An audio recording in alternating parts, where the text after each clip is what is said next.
Avec Monsieur Lingani, on parle aujourd'hui de soft skills. Bonjour Monsieur Lingani. Bonjour Heidi. Est-ce que je prononce bien déjà? Très bien.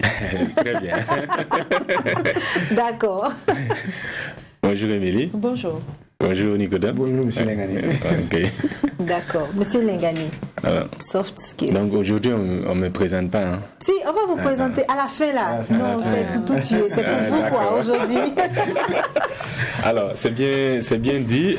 Il s'agit des soft skills. Voilà. C'est un mot anglais, un concept anglais.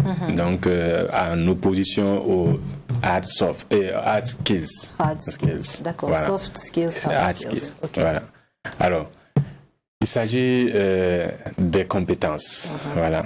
Des compétences, vous allez remarquer que depuis la nuit des temps, l'accent était mis sur les compétences techniques, les compétences métiers, l'expertise. Aujourd'hui, nous sommes en train de vivre des changements qui sont induits par notre environnement, dans nos milieux.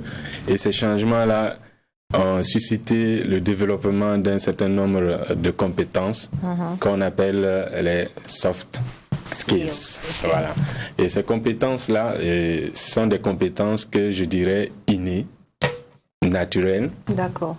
D'aucuns disent compétences douces, d'autres diront que c'est simplement le savoir-être. Voilà.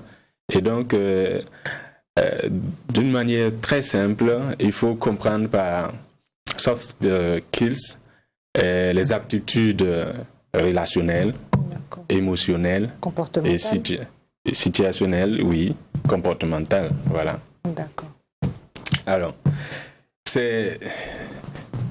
ce sont des compétences très demandées, voilà, au niveau des organisations, des entreprises, du point de vue emploi. Quand vous voyez dans un recrutement, on demande souvent capacité de travailler en équipe, capacité de travailler sous pression et ainsi de suite. C'est des qualités qu'on demande qui sont liées à vos compétences comportementales. D'accord. Voilà. Et pourquoi faut-il travailler à développer ces compétences-là?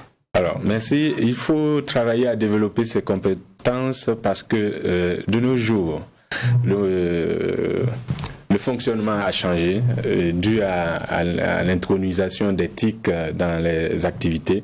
Vous allez remarquer que l'économie aussi est en train de se développer beaucoup plus dans le côté des services. Donc, et dans les administrations, dans les entreprises, vous allez aussi constater que on ne veut plus employer trop parce qu'on veut au maximum réduire l'échelle hiérarchique, donc avoir moins de patrons. Voilà. Et tout ça, c'est lié au fait que la demande aujourd'hui est orientée beaucoup plus sur ces compétences-là plutôt que sur les compétences métiers, les compétences techniques, les connaissances théoriques. Donc, vous allez constater que on a fait tous des études, on est peut-être sorti avec une cohorte de 50 personnes, mais ces 50 personnes ont des comportements différents. Voilà. Et c'est ça qui va les différencier peut-être sur le marché de l'emploi. Donc, c'est important aujourd'hui de développer ces compétences comportementales que je dirais, parce que quand j'emploie comportemental, je sens une certaine restriction du concept. Mais voilà. Mais voilà, c'est important aujourd'hui parce que ça va vous permettre d'acquérir un certain bien-être au poste de travail, d'être performant à son poste de travail et équilibrer également sa vie professionnelle. Voilà. Et depuis lundi, nous parlons de certains concepts qui reviennent aussi dans le domaine du comportemental. Et donc, voilà pourquoi il est intéressant de développer ces compétences comportementales, émotionnelles, situationnelles et ainsi de suite. D'accord. Et comment développer ces comportements-là? Merci, Émilie. Je reviens encore à mon expression d'hier. Facile à dire, difficile à faire, mais pas impossible. Alors, ce sont des comportements innés. Voilà. C'est inné, on est avec, souvent même on ne le sait pas. Voilà. Souvent même, on ne sait pas qu'on a ces compétences. Et donc, ce qu'il faut pour développer ces compétences-là, c'est d'abord les connaître. Voilà. Donc, mieux se connaître, savoir connaître ses capacités personnelles, ça c'est important pour les développer. L'autre aspect, c'est que ces mêmes compétences-là ne s'apprennent pas à l'école. Vous allez remarquer qu'à l'école, on vous donne le savoir et le savoir-faire. Mais le savoir-être, vous n'allez pas l'apprendre à l'école. Voilà. Donc, vous allez certainement, au fur et à mesure que vous allez être en activité peut-être ou réaliser des expériences, vous allez capitaliser un certain comportement qui va vous permettre également de développer ces qualités personnelles qui dorment peut-être en vous. Il y a également le recours au coaching. Donc, vous pouvez faire appel à un coach qui va découvrir ces qualités en vous et qui va vous amener à les faire grandir, à les mettre en valeur également. Il y a aussi le développement personnel.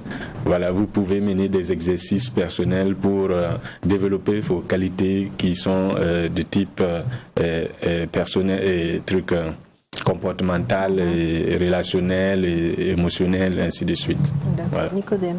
Oui, vous les avez cités comme ça. Moi, j'aimerais bien savoir quels sont les principaux soft skills recherchés.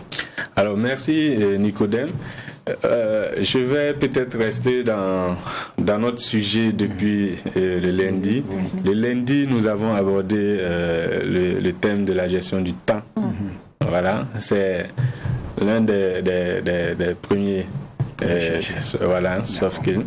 Voilà, et donc la gestion du temps, savoir gérer le temps, c'est important aujourd'hui dans les activités, dans son milieu et tout. La deuxième soft skills que je vais dire, c'est peut-être la gestion du stress.